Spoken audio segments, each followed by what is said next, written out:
Good evening and welcome once again, my friends, to the Leo and Larry Show. I'm Reverend Leo Woodbury.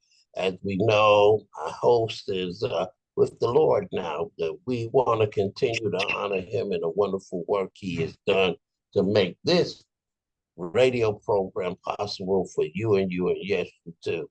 And as always, we always have an amazing guest. And Leo and Larry Show, as you know, is the show you go to learn the things you need to know in the places you need to go.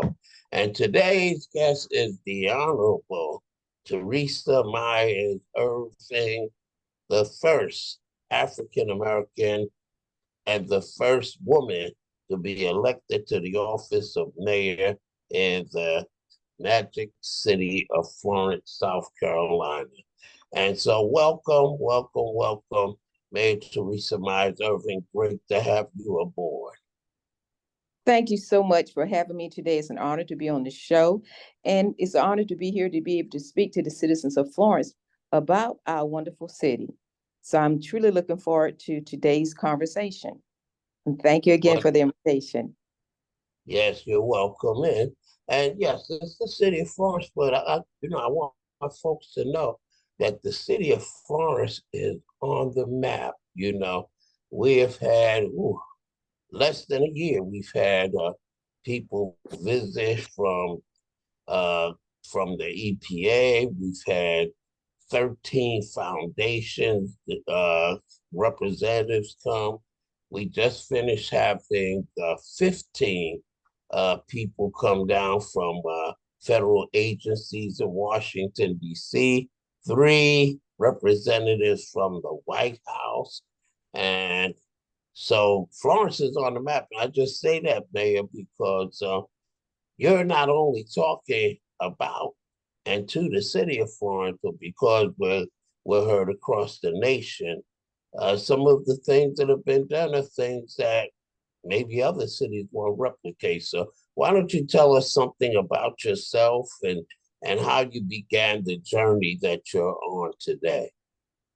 Well, thank you again for that invitation. And yes, even though I may say on the behalf of the city of Florence, we are under the umbrella and we are so visible now because of all the success that we've had. And what started my journey is truly just being that young woman who was active in the community, being a Girl Scout, being also a missionary worker, but also being the youngest of our community association. Our vice president, Ms. Harriet Smith, actually told me that I would be running for city council because I would be a good voice for the community. So that is what started my career as a servant leader. And I've enjoyed being able to do what I love, and that is working with people, but also working to improve the community. And also, when we have healthy communities, we have a healthy city. And I believe that as a city, because of the things that we've done on economic development, also community development, we are now positioned to be that utopia city that so many people are now looking at because they want to know how we are doing what we are doing to grow the city at the rate we're doing, but also because we are working so healthily with our county. I love to always state that the city has the water and the county has the land. That creates a beautiful partnership, and that is served to help us be one Florence, which has led to a lot of economic development. And also, we're having investors who are investing now into the communities, which over the years have been disenfranchised. But now we're having that investment that stabilizes our community and create new home, especially home ownership. Great, great. So I noticed you used the word utopia in it. That's the vision for any entity, and there's all kind of models that we've seen with that from Animal Farm to Brave New World, but every earthly endeavor, every earthly organization, every earthly social gathering of people, whether it's family or cities, have challenges. And so we know that Florence, just like any other city, has some challenges that we have to face in terms of what's going on in communities. So, we can't have progress unless we know where we're starting from. So, why don't we talk about some of the problems that face any city? I was talking with some family members about Easter weekend. And every city is having shootings now, gun violence. Thank God, not as many as this past weekend that they had in the city of Chicago. 32 people shot. Wow. So why don't we talk about some of the challenges that Florence, like every community, faces right now in the midpoint, almost the first quarter of the 21st century. I'm sorry. Sure. Just as you stated, I believe that a part of life, if we even look back, if you're biblical, I love to state that when you think about the creation, if you're biblical, remember the first murder was between Cain and Abel. So even though everyone has incidents of violence, it's important the things that we do to address this. And when you think about crime, crime is what we call familiar. That means that usually people know each other in some kind of way. And here, even in the area of Florence, we find that when things occur, it's usually a familiar crime. And for us, I like to look at what are we doing to help address situations that create high risk. I'm pleased to say that when it comes down to things, when it comes to our youth, we have the Florence Mayor Youth Initiative, which is a partnership of multiple organizations who actually meet the needs of the community, provides resources for the family and for the youth. I'm glad to say that last year we had our first annual PD Youth Day, which was held at our teen center, Bond Street. This day was so wonderful that we had over 1,000 people who attended. That's youth and their families, because we provided resources for them to, if they had a need at home, what organizations do we have here who can address that? We had them there. We had higher educational organizations there. We had individuals from SLED. We had law enforcement there. We had Air Force. We had military. We had live entertainment. We had gospel performers. We had sponsors who came in because we need to start meeting the needs to where there may be a void. But also by working with the Mayor's Youth Initiative, we have reached out and we're communicating with our young people who are telling us the things that they need, they would like to see being done here in their hometown. We are also on July the 13th this year at Barnes Street from 10 to 2. We will have the second annual PD Youth Day. It would involve all the things we just talked about, but more importantly, there will be workshops to help the youth and their families learn how to even start businesses, because we may have realized that during the pandemic that we produce a lot of home businesses. So if we can get individuals to be able to address the economic needs of the community and of the family, that helps to stabilize the family. But not only that, safe communities are communities usually that is predominantly home ownership. So we do have programs to help with down payment assistance programs. We're working with builders to build new homes throughout the city of Florence so that those homes will be there. But not only that, we're working to have livable wage jobs so that you can have the income you need, so then you can choose the home that you want to live in. And that partnership is really important. We work with the Florence Economic Development Partnership, which I have the honor of serving on. So we are looking at the needs for our young people. What do our family needs to help them be stabilized? What are the home needs so that we can provide homes for them? So we're trying to, and we're working toward creating safe, walkable communities.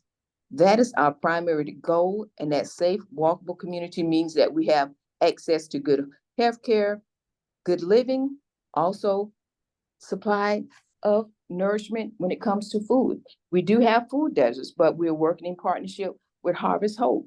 But also, I know that even with the ministries such as yours, Pastor Woodbury, that you provide food to the community. So we're bringing these resources together to meet the needs of our community.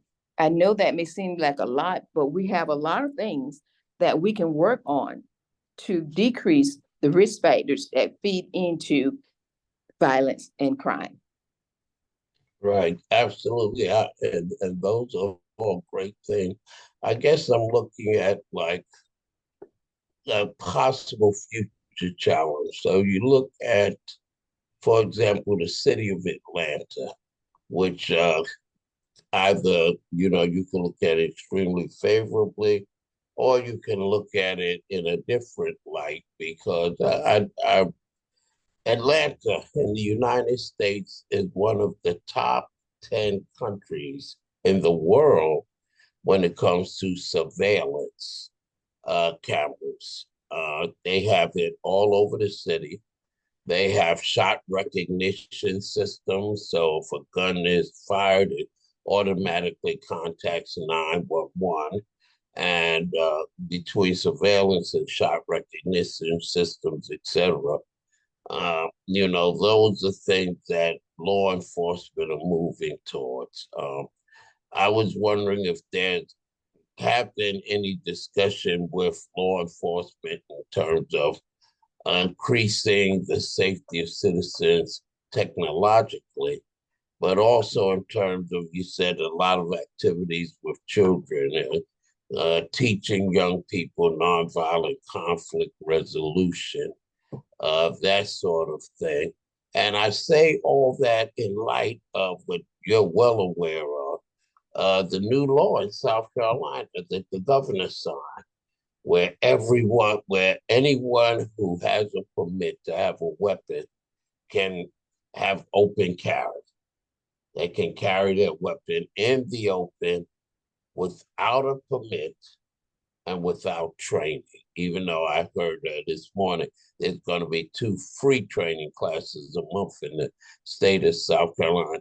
How do you look at something like now we can have citizens walking around with guns in the open? How do you feel about that? Okay, well, Rev, you really presented a lot of topics there. And let me just say that when it comes to surveillance, our law enforcement did receive funding where we placed up camera readers which should read the license plates so that when you have shot fire or you have calls of incidents, that you can also surveil and see what were the cars that was involved in that area. And I do want to commend our community watch groups that when we have things that's happening, such as shot fire, that communities are calling in, which allows the officers to be able to be there quickly. But also our officers have reached out and they are doing unity in the community. And that's been done now over a year where they're actually going into the community to build relationships. They come, they provide, usually it's almost like a cookout situation, bringing families together, but they also provide box food or food for the communities. So I want everyone to listen out for unity in the community.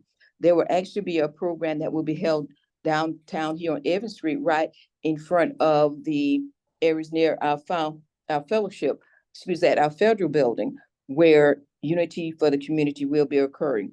When we think about conflict resolution, one of the themes of this July the 13th from 10 to 2 at Barnes Street, it will be the PD Youth Day. And one of the parts that will be reflected on there is conflict resolution. Because in order to help prevent crimes, we need to teach everyone need to know how do you resolve an incident peacefully? What is the conflict resolution to come to a positive end result without being in a violent situation? And when you think about the fact that the governor, yes, just signed that law that permits open carry, it's important that we realize that this law allows individuals 18 years old to be able to open carry. And you think about they can't even have the purchase of alcohol at that age. So for me, my concern is that when you have a young person who already may be in a stressful situation or a situation where they feel pressured, how they're going to react now that they have a gun that they can use so quickly without even thinking about. So even though there may be some trainings that the state will actually provide, my concern is that we're already in a high risk situation. And I really don't like the opportunity to be available for a gun so quickly for someone to be able to pull that gun. Absolutely. I can tell you from experiences many years ago. I should say probably the late 1990s when we were doing youth mentoring, and we have a group now, the Youth Empowerment Program. But the thing is that there's a lot to do. I mean, first you want to build self-esteem because we know a lot of folks who are involved in violence have low self-esteem, and so it doesn't take much name calling to set them off. Then there's also the thing with gangs and being with the wrong crowd, which means you need to train people to resist peer pressure. And then, hopefully, if they're feeling a sense of high self-esteem, they can resist peer pressure coming from the wrong types of people, gangs, etc.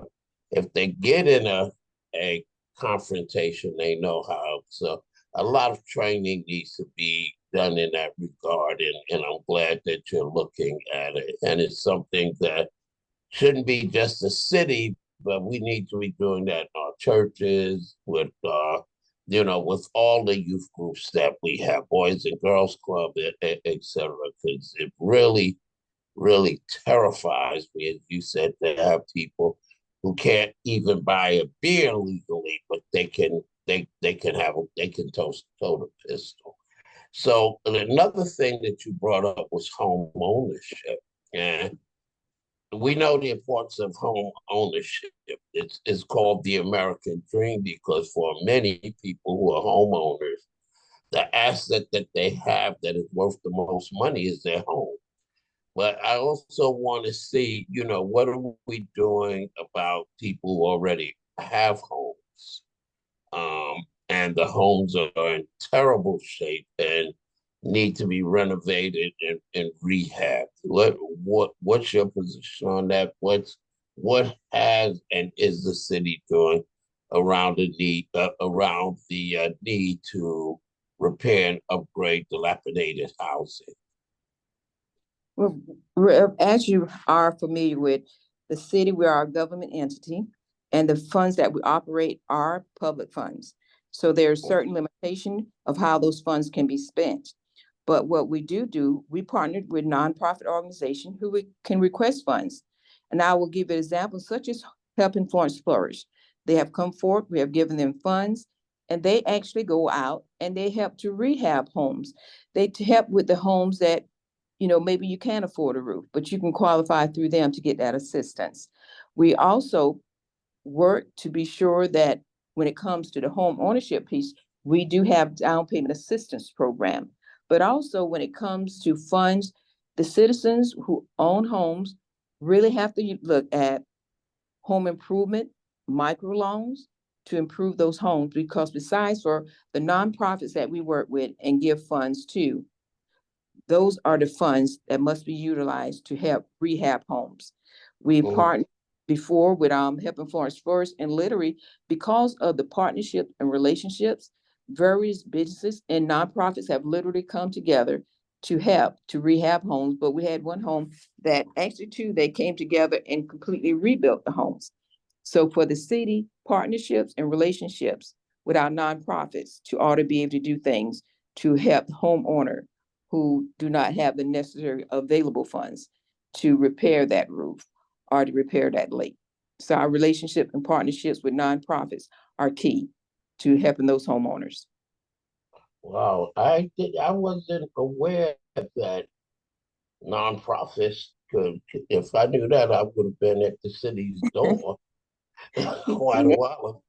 I mean, the previous nonprofit I was involved with, we rehabbed 86 houses between 2002 and 2008, and then Reverend Henry Beatty's late wife Joyce also had a a nonprofit, and I don't remember the number of homes that they rehabbed, but we did that with funds from the South Carolina Housing Trust Fund. So that is that's good to know. We'll have to talk offline about that because we have a whole lot of folks who are plumbers, electricians. We built the training center, general contractors. So that would we have we have the tools and we have the people to help with that. So we can talk about that offline.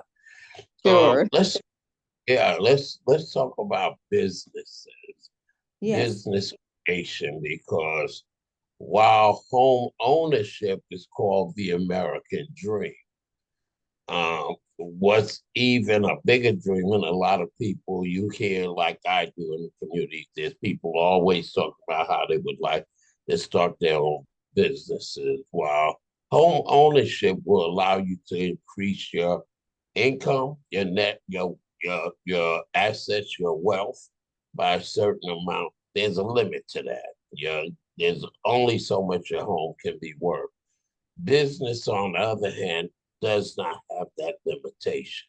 So, in terms of what the city has been doing under your leadership, and what are some of the things in terms of not just downtown and community revitalization, but has there been assistance with, helping people with business ownership, or with businesses that are currently in operation, or new businesses that have sprung up in the city? Well, when you think about the city of Florence, as you stated, when it comes to the TIF district, which is actually the area which is downtown, there were funds that were utilized to help with the businesses down there. And when you look at what we are doing, if you have a business that you want to actually have in the designated TIF area downtowns, there are what we call upfit grants to help you be able to upfit the building to meet the needs of what your business require. And we also have funding. So if you're actually renting or leasing a building, that it can help toward the rent there. Now, if you're not within the downtown area and you have businesses, we do not have programs that would actually help you in that area. And the reason why it's only downtown is because the TIF district is actually this area that's lately designed and worked together, that was created through the city, county, and also the school board. And all entities have to agree with the formation, but also how the tax funds would be utilized. And so that's a designated area, and that's why those funds can be infected there. But what has occurred with the city, myself, we have partnered with the Florence Chamber of Commerce, and we have created Innovate Florence. Innovate Florence is a program that is designed for small businesses. And also, I would love to describe it as people who may be operating their business litter out their trunks or even from their home. With Innovate Florence, business owners can come together and talk about their needs, but also we have presentation from the business owners presenting and showing how they achieve what they achieve. It creates an environment for mentorship, also by having the chamber involved, so they can also get information when it comes to financial needs. We want to create an environment so the small business can thrive and grow, but also network and get their business to a place where eventually they hopefully could become a part of the Florence Chamber, which increases their network ability and therefore increase the amount of service area they may have. So Innovate Florence is a partnership that was created under my leadership along with the city and the chamber to address the needs of the small business owner. And also, I know you're very well familiar with when it comes to Columbia with the Small Business Association, the things that are also available through there. And we will have more workshop with them in order to support the small business owner, the ones who are operating from home, like at home or in the trunks of wherever they're at, to try to get information to them so they can have access to maybe things like microloans, smaller loans to stabilize and grow their businesses.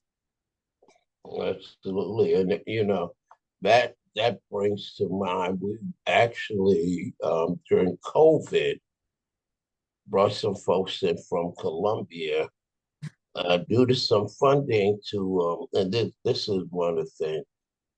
In order to move a city, a state, or anything forward, you need unity. You don't need political division. So the funding, and the funding I'm talking about actually came about uh, through Congressman Jim Clyburn and Senator Tim Scott. And it was it was 2022, And what they were doing was offering support to existing businesses and new businesses where they got a website, a logo, their book set up, so many things.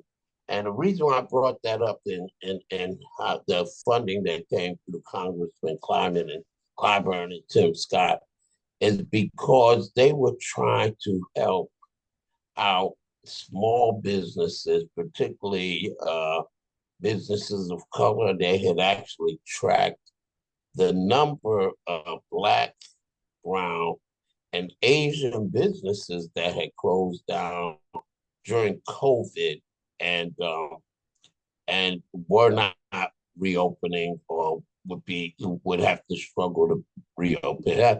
Has that been a challenge that the city of Florence has had during COVID-19? A lot of businesses shut down. Some of them didn't reopen. What kind of shape is Florence? And the governor often boasts that because we didn't shut down in South Carolina, a lot of other states did, that a lot of our businesses are still functioning, but we lost some. What about Florence? How did Florence business community fare during COVID? Well, according to the reports that we have through our um, business management area, we fared really well. We did not have businesses that was closed in relationship to COVID. We had businesses prior to that who were planning to close, but the numbers that we have show that the businesses did thrive and continue to grow even during COVID. And Mm-hmm. especially and especially ones that, if you think about some of the smaller ones that we've had in the downtown area, I will give credit especially to our Florence Downtown Development Corporation with the help of Ms. Hannah Davis, who's actually our downtown manager. The programs that they did in order to promote small businesses to relieve the financial burden actually did wonders to assist the small businesses. So there was a deliberate effort to work to be sure that we could be ahead of the curve and support our small businesses to keep their doors open. And I would say it was successful. Okay, and I have to bring this up because if I don't, my phone is going to ring. Sure. People are going, people are going to stop me after church service, and Mm-hmm. they're going to stop me in the supermarket. Let's talk about the benefits or what is happening in terms of the battery manufacturing, EV battery manufacturing plant that is coming to Florence. And I want to say, as I have said on the air numerous times, that New Alpha Community Development Corporation, if you go to the energy plan for South Carolina, which the state house legislators approved along with the governor, you will see New Alpha Community Development Corporation's name there. If you look at the EV plan, the electric vehicle plan for South Carolina, you will see not only New Alpha Community Development Corporation, you will see recommendations that we made in terms of electric vehicles and electric battery plants. But I so unlike what some people may think, we don't oppose that. We not only support it, we have put the plan together for the state. So from your perspective, what does this plan mean for Florence and surrounding areas? Well, first, I would like to thank you and the New Alpha Foundation for the things that you've done throughout this nation to be sure that environmental justice has always been upheld. And I do believe because of your efforts and others, the environmental justice has been a good part of overview of what will take place with the electronic battery plant. And I think that speaks to the fact of making sure that when the plant is here, that it will be a safe environment, not only for the employees, but for the community. When you look at electronic batteries, the things associated with the old batteries, you don't have that. So by first of all bringing in an EV battery plant, you're bringing in the green initiative, the green jobs, which are the job for the future. So we are building a future for this region to have longevity when it comes to financial stability.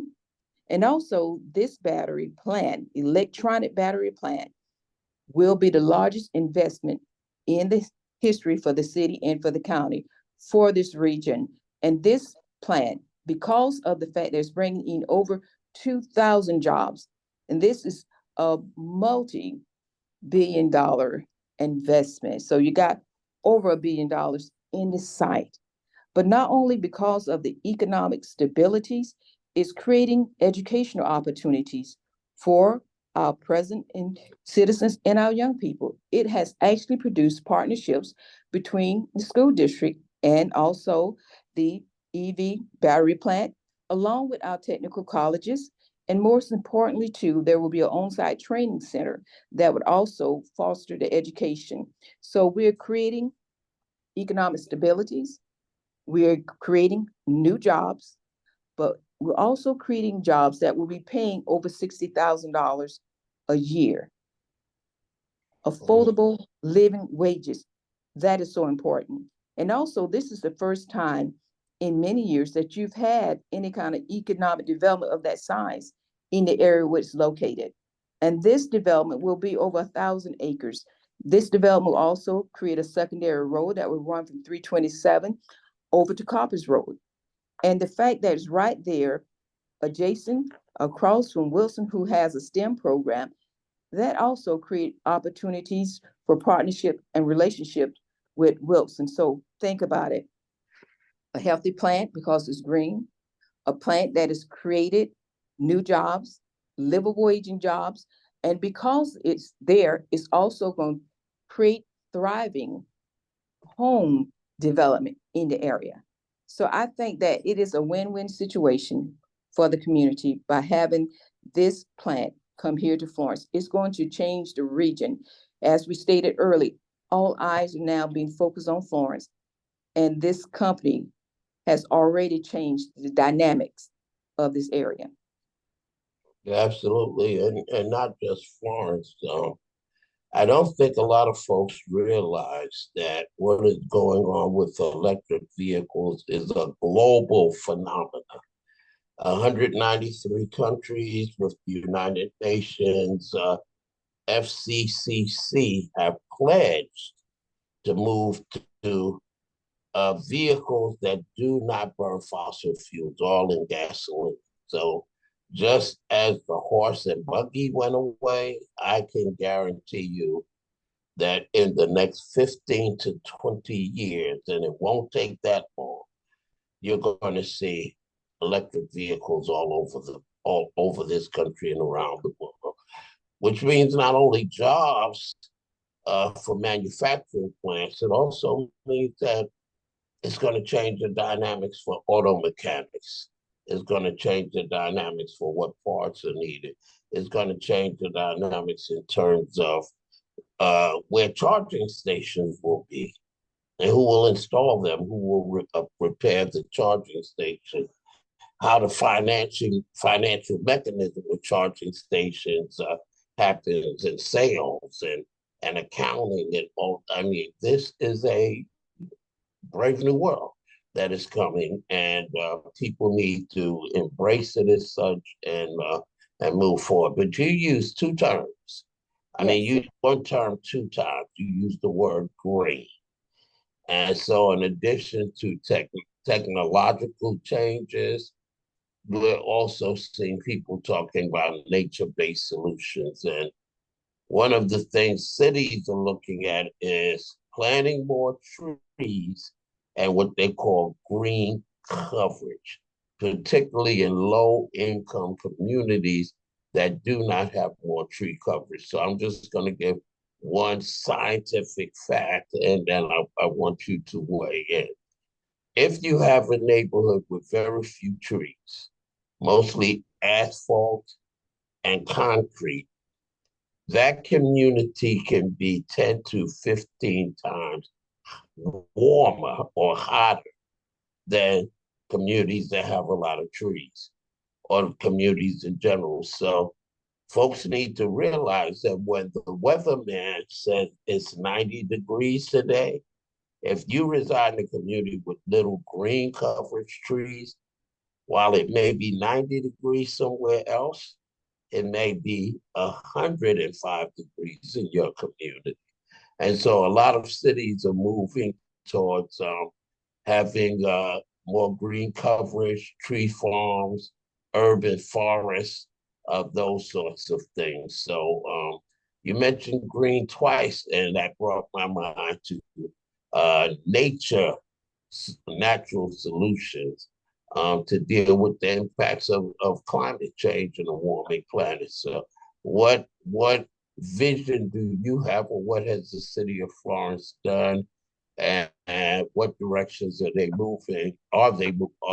Is the city moving in to deal with these challenges? I'll just say one more scientific fact that came out last year, that if current trends continue and we continue to put greenhouse gases in the air, by 2053 or a little longer, we will have 33 more days of extreme heat on this planet, which is the equivalent of having another July or August in the summer. So with that, I'll just, what is the city of Florence doing, and what is your vision? All right. Well, Rob, let me just also state, since we were talking about green, I do want to actually stress again that the AESC is a Mm-hmm. green, and thinking about the fact that first of all, they will be bringing in over 2,700 new jobs, and also when it total investment will be over $3 million. So we're also creating income for our citizens.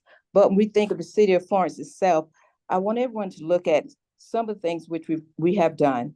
And I want to compliment and thank you, first of all, too, for serving on our Resiliency and Sustainability Committee. This is a committee that when I first was elected, and I will thank the council for voting to support it. The committee itself looks at things that we can do to make sure that we create a sustainable environment, but also resiliency.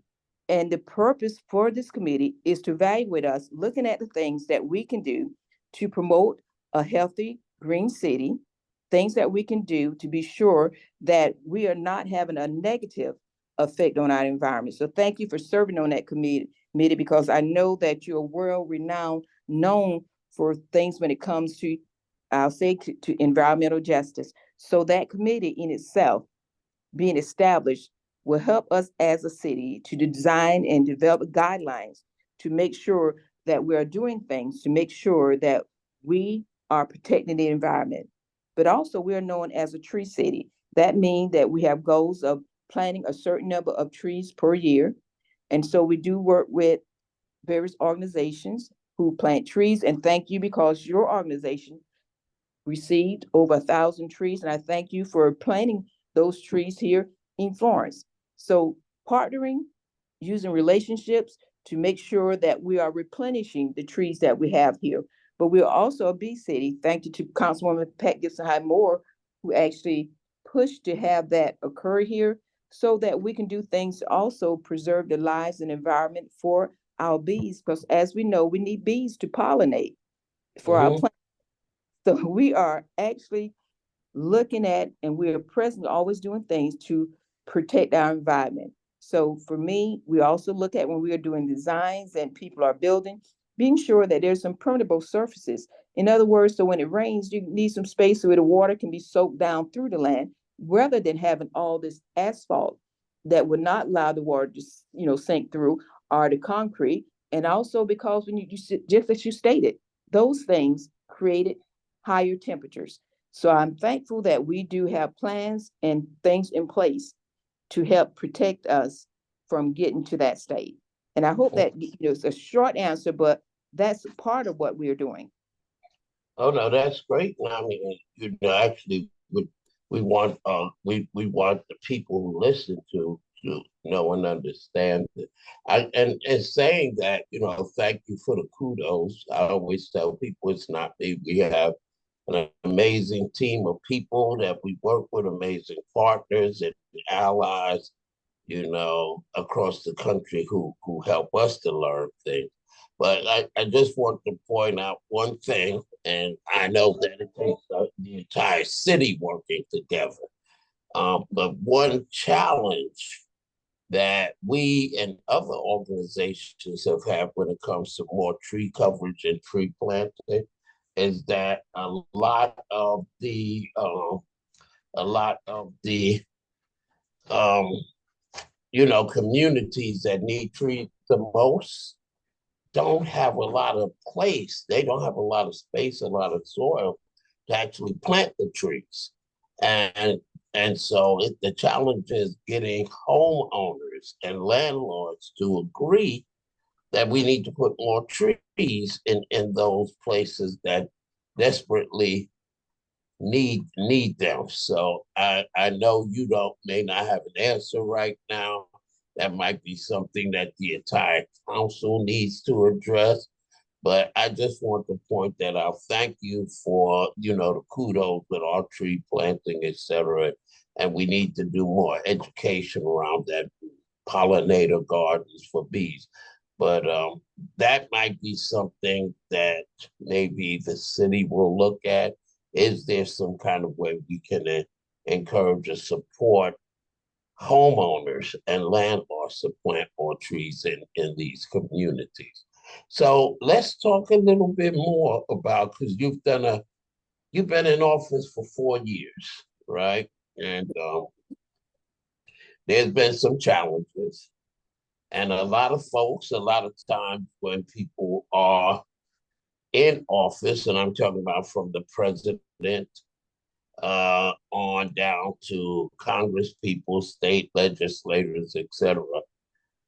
A lot of times the first term is about laying the foundation and building alliances, many of which you referred to, so that the second term can be, how can I say, more productive. So, in terms of your vision for the future, not only the things that have been done, but some of the things you would like to see done. And again, let me say this, and I'm not trying to make a long answer, but I don't think people understand how the political process works in this country, from the president on. The person who is in leadership, president, governor, mayor, you can have a vision, but you have to have support to make it happen. We don't live in a dictatorship where one person can do everything. It has to be voted on by the state house, the state senate, the county, the you know what I mean, the city, etc. So I want to make that clear because I understand that when someone runs for office and shares their vision, you can't come back and blame them if they couldn't do it by themselves. But what is your vision for the future of Florence? You often use the slogan "Moving Florence Forward." What vision do you have for Florence in the next 4 years? Well, thank you for that question. It's a wonderful question. And as you know, for me, and just as you stated, when I ran for election in 2020, I presented my vision that was for Florence, but it was a vision that was also supported by the community members. It was through the eyes of the input of the citizens that that vision was attained, but not only from the eyes of the citizens, but also the things that we have in our comprehensive plan. So it's a shared vision. And I will continue to want to build on that shared vision through relationships and partnerships. I want to see us continue to move forward collectively, bringing people together, bringing organizations together, so we can continue to improve the quality of life for all of our citizens. And that would create a utopia city that I'm speaking of. And when I speak of that, that means that we create healthy communities, which will continue to be by having development of homes. We're working on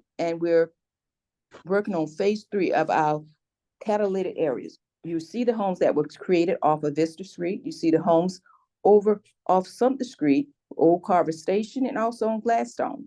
But Pine Street, we've just really gotten started good over these last few years, and you'll see new homes going up there. You will see single family homes, but when you come over to Railroad Avenue and Pine Street, you will also see that we have townhomes there, which will also increase the density of home ownership there. So my vision is for us to continue to have economic development, continue to have steadily increase of homes, home ownership, but also there will be some homes that will be need to be designed for renters.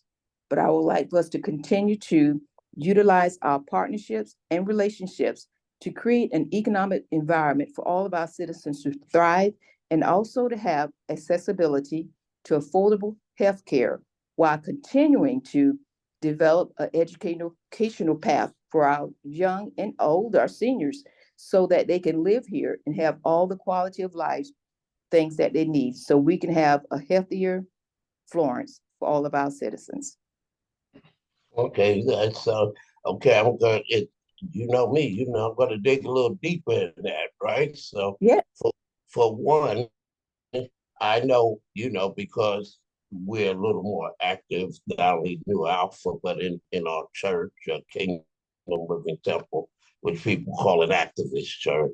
So I Right. know that the city comprehensive plan is online. I could go on there and see what is in the city's comprehensive plan for the next 10 to 20 years. But can you point out some of the areas, like for example, on Lucas Street, that and some of the things in the city comprehensive plan that that the citizens have asked for and the city is talking about doing 10 to 20 years from now? And can you share some of that detail? And I know you get this a lot, but Mhm. also direct people to go see that Well, comprehensive plan. yeah, I was encourage all the citizens to go online and take a look at the comprehensive plan because the comprehensive plan we revisit every 5 years and it's a 10-year plan. And it's a plan that projects how the city would tentatively look 10 years from now. And when you think about Lucas Street itself, I would like to break it down to more of a smaller picture. If you come and you look on Lucas Street, when you come over and you cross over National Cemetery Road, we are focusing on the aesthetics of the area as well. That you may notice that there's a triangle that sits right there in the middle of the Church Street area that visibly have changed. That area was obtained through partnerships with one of our local foundations, and the city we have improved that. Also, when you look at the old milk production plants there, that is another property has been, secured or given to the city. But that particular property, we are doing some environmental studies. We're also looking at whether or not it would be available to have the brownfield grant because we want to actually to clean that particular site up to have it environmentally safe. You can also notice that the old sign plant there that was owned by the city that we're actually cleaning up that particular area. So we are improving the aesthetics of the area. And by doing that, that would also foster more investments into the community area.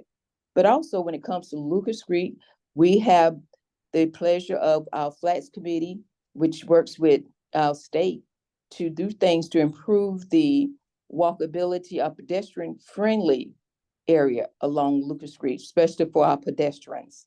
So for that area, we're working on that. And also when it comes to the area, when you're looking at between Cashua and also Irby, looking at what things that we can do to improve the quality of that area.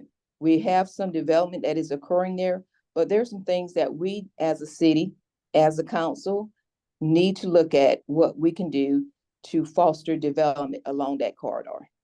And that's a short answer to a very complex situation.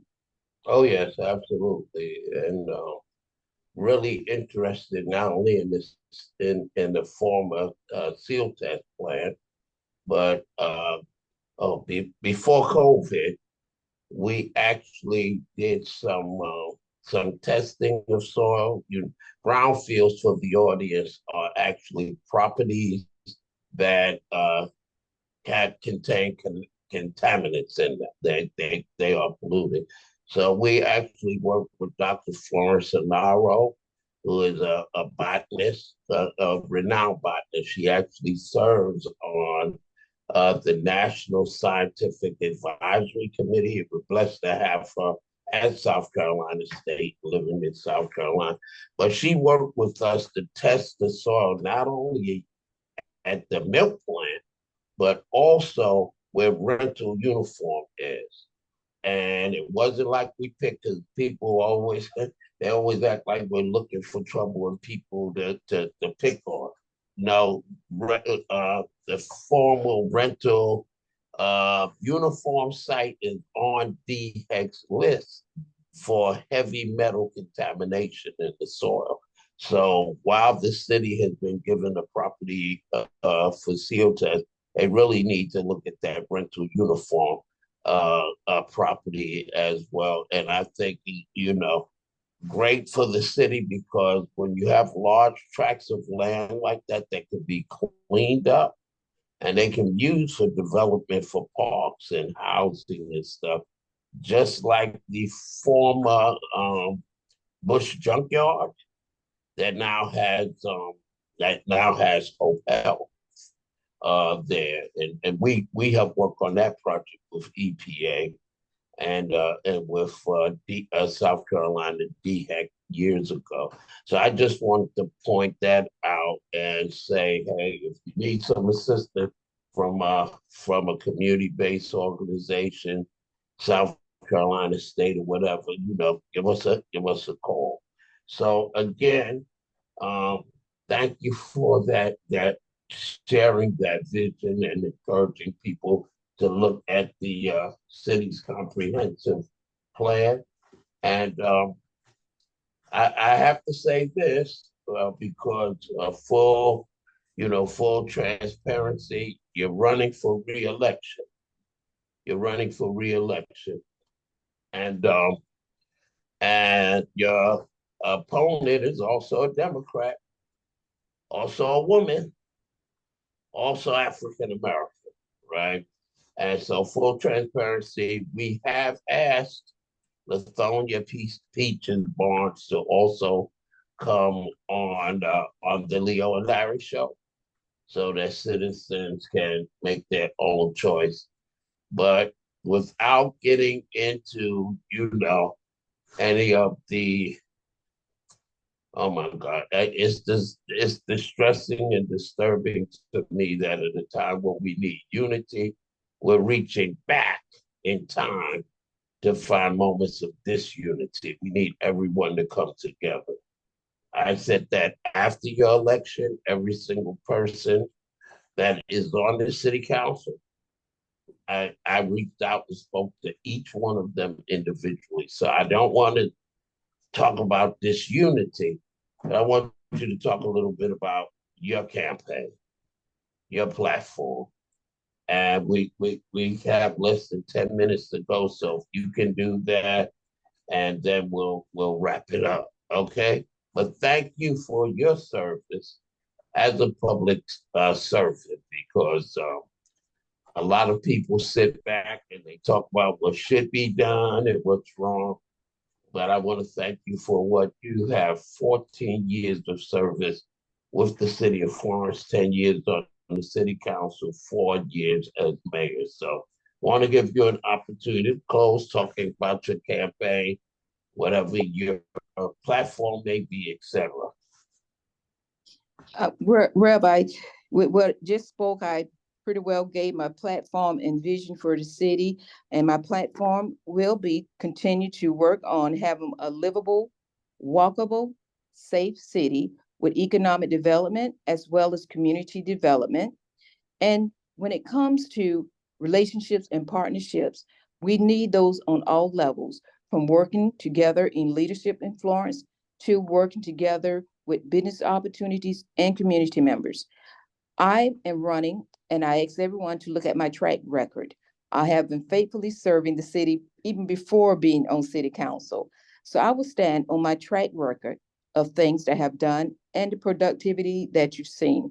I am very pleased to hear the comments such as Florence is a good place to be now. I do believe that when it comes to relationships and partnerships, I've done a good job of building relationships and also leveraging the partnerships with relationship that I've had and the ones that we've newly developed. I do believe that one of the key components when you look over years, I served faithfully with the city council as a city councilwoman, and I faithfully worked closely with all of the council from our mayors to also the representative. It is also my desire to work closely with the present city council. I know that we have a board that's truly a new board, and it takes time for relationships to be built as individuals are learning how to operate within the government systems because there's so many different things that we have to know when it comes to legalities and ethics in order to get things done. So for me as mayor, I want to continue to build on the visions that I have presented, also the partnerships that we have developed. I believe that the city of Florence, we still have so much untapped potential that as leadership, I believe I can continue to do that. I will ask our citizens to look at the success of what we've done with bringing the AESC company here. I've had the honor to serve with the Florence County Economic Development Partnership to actually be a part of having that to occur. I've also been honored to work with the commission in order to have our new mental health hub that will be built on Darby Street. But that was done because of relationships and also leveraging partnerships. And I will continue to work with all those who are willing to work so that we can make Florence a better place with the highest quality of life. Because truly, as a servant leader, I know that all that I do is done and is to be done for the citizens of Florence. I will continue to put Florence first in all that I do. Thank you so much, Mayor Teresa Myers Ervin. And as we always do, we want to close out. Excuse me, we want to close out by you telling people where they can reach you as a governing part of the city of Florence, but also where they can find your platform. Well, I'm sure you have a campaign website or a place where they can find your platform if they want some additional information. So would you share that for us, please? Yes. Please, everyone, go to florencemayor.com. That's florencemayor.com. My platform is there. And if you desire to support my campaign, there is information for you to support it. Because if you like what you're seeing in Florence now, I believe, therefore, you like the service I have provided over the past 14 years from city council to mayor. But also, you can always call to the city of Florence, and that number is 843-665-3170. Once again, that number is 843-665-3170.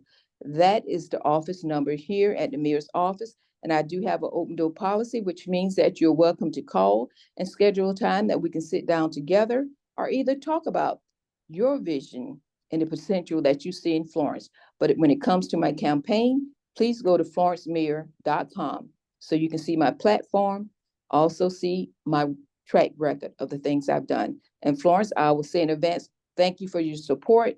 And I will also ask you for your vote that we can continue to move Florence forward. I think that we are at a place right now that we do not want to stop progress, and we are truly making wonderful progress on all levels. So thank you in advance for your support and for your vote. Please go to florencemayor.com. Thank you so much. Yes, thank you. Thank you, Mayor Teresa Myers Ervin. And as always, if you want to reach me, Reverend Leo Woodbury, you can do so by going to info@newalphacdc.com. And you can also reach me by going to our website, which is www.newalphacdc.com. And you can also reach me by reaching out to the church where I am so privileged and happy to serve, Kingdom Living Temple, 705 South Irby Street, 843-799-0740. And so until next week, this time, if the Lord so will, remember the Leo and Larry Show is the place to tell you where to go and to learn the things you need to know. God bless you and keep you. Thank you.